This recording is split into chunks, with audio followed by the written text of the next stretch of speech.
Hello, this is Kyle Jones with the Fullness of Meaning Christian Ministries, where we do exegete the Bible from the original Hebrew and Greek. Do go to extant sources from the Bible, only to return again to give the fuller nest of meaning, from which our ministry is called the Fullness of Meaning Christian Ministries. So we are on what I would say is Cratylus 2. It's the Dialogues of Plato, and a wonderful etymological treatise. I will title this as main title, Line and Reason, and I will say that I have titled it as such due to the genealogical line from father to son.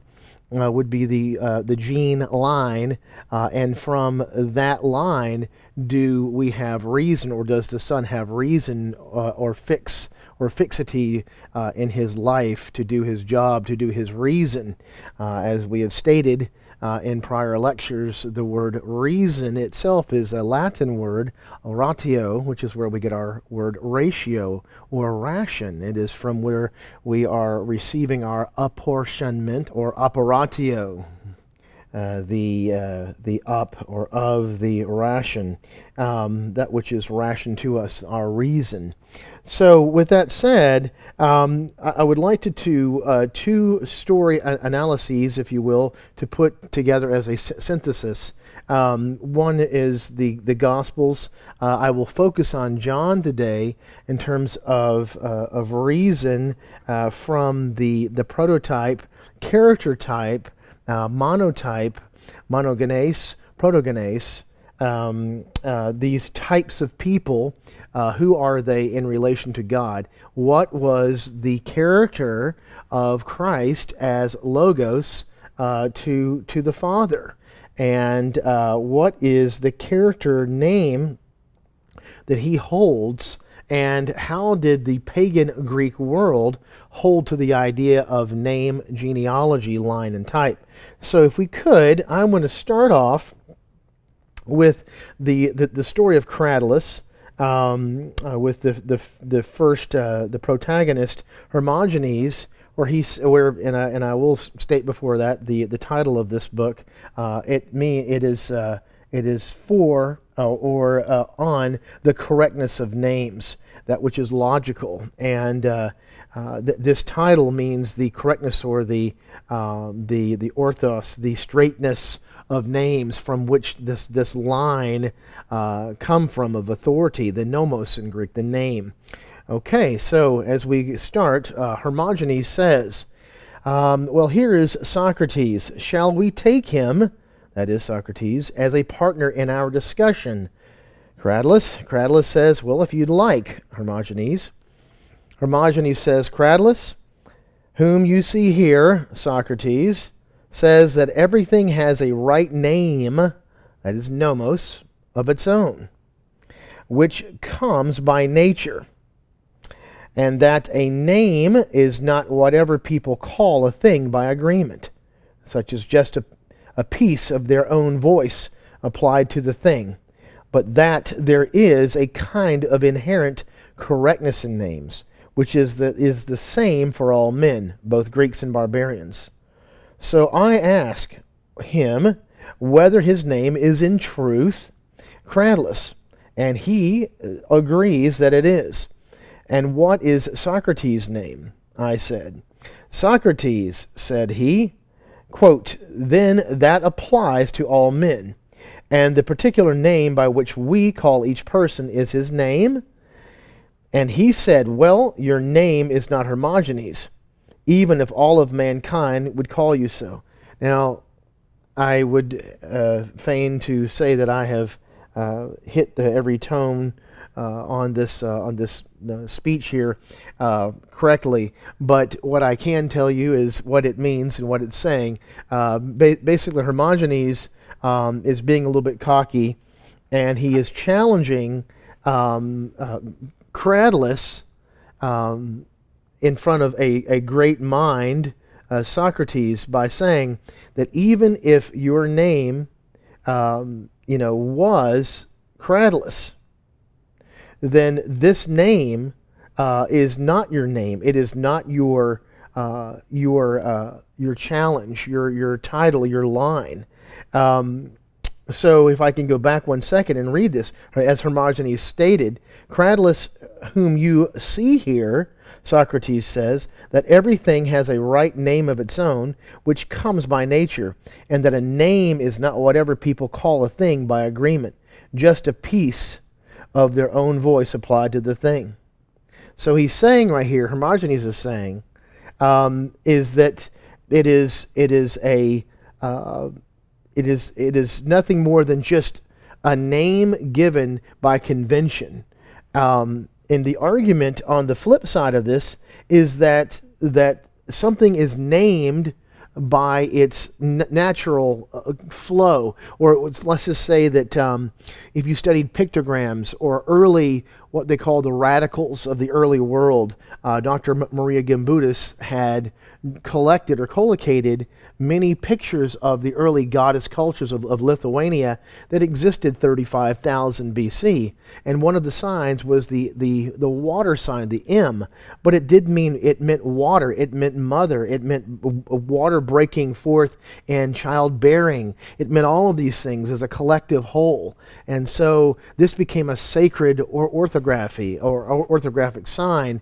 And you see this on the meander and chevrons of the early world of the goddess cultures, on these statuettes or these osseos, these bone carvings of these goddesses. So the argument right here stands, is your name Hermogenes at this last point? And is it by convention or is it by nature? Well, the argument would be that Hermogenes is Hermes, which in the Greek does mean interpreter, but it means a commerce person, which would give the person a base for speaking different languages. If you were a Middle Easterner or if you were a Greek, you had to speak many different languages in order to trade with people and to be a good businessman. So Hermes does mean commerce business person, but it would also definitely imply a linguist, one who could speak different languages. And Ganes, Hermogenes or Ganes, means born of this great business person. Now, the challenge to Hermogenes would be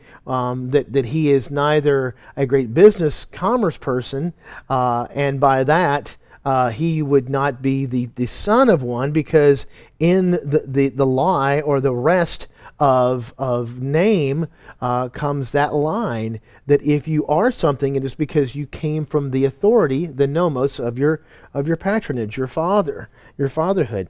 Now, with that said, that was the import of the first page of Cratylus, is the challenge. Is it by convention that name, nomos, occurs, authority, or is it by nature, natura? And we will cover the word nature in a greater sense, a fuller sense later. But if we can go over to this born of, line of, name of, genealogy of, to the idea of the Greek God that I say is the Christian God, Logos, we would have, if I could start off in John chapter 1, the Greek, in arche, ein ho logos, kai ho logos, ein pros ton theon, kai theos, ein ho logos, utos, ein en arche pros ton theon. Now, the words in the beginning, okay, in the beginning, anarche, it means in beginning. There is no article preceding arche, which means it is an indefinite time. So we're dealing in infinity. We're not dealing in a procession of time.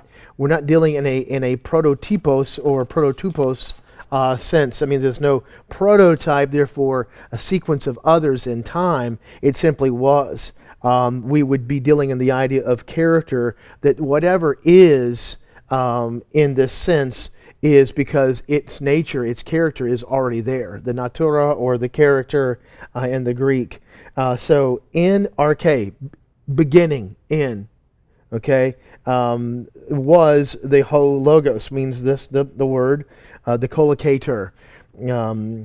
Kai ho logos, and the word was pros, with God, ton theon, and this time we do have the God, kai theos, ein ho logos, and God was the word. So there's an interchange here. So we do have an ability to cross-reference logos with God. And we see here that this logos in the beginning, being with God, was in the beginning with God, and that all things through him were created, and all things came through him. They emerged. Egeneto. Now, egeneto is the key word that I would like to focus on. I will state the last sentence part, and it says, "And without him emerged not one thing." And that all life came through him as well. So anyway, all things came, or egeneto, from him. Again, engeneto, if you want to get down to the nasal of it, engeneto means in the genealogy, in the genesis, in the gene structure, we have all things. So the line, the name, the authority of anything that is, it came from the character of this Christ, and that means that he was the fashioner, the fabricator. I do sometimes refer to, again, many pagan or extant sources. I remember on the Arabian Nights a scene where the jinn, or this type of demon, was thatching together, warp and woofing, the threading of a life, of a castle, of a house, and he was over here in his little. I forgot what the word for it is now, but just working the thread, and you could see across the field, or you could read from across the field that a castle was being built. Something kind of like that. That this logos fashioned, he threaded together all things. It is the will, the bole, the Father's will that it was done, but it was the Son who did the Father's bidding. And we see that these two are one, and they are interchangeable. That does not make them one and the same in terms of character, but one and the same in terms of God, or theos. And of course we get the word deus in the Latin and Zeus in the Greek. But nonetheless, it's the same word. This theos is the God that has three main characters to it. Now, for next week, I would like to cover in detail these words. I want to focus on protogenes, monogenes, protokos, character. And getting into this idea that protogenes is a preeminent idea. It means it is preeminent, but it does have succession. Monogenes is unique, one of a kind. There is nothing like it. Protokos means first of a kind. And that it means that others will follow as well. But protogenes is going to be the key one that I think we will focus on, this being used, and also character for the character likeness of Christ. Protogenes does not necessarily follow into a natural succession. So anyway, for today, I'd like to call it quits. But I am Kyle Jones with the Fullness of Meaning Christian Ministries, where we do exegete the Bible in the original Hebrew and Greek. Do go to extant sources, only to return again to create a fuller nest of meaning to exemplify our Lord Jesus Christ. Thank you.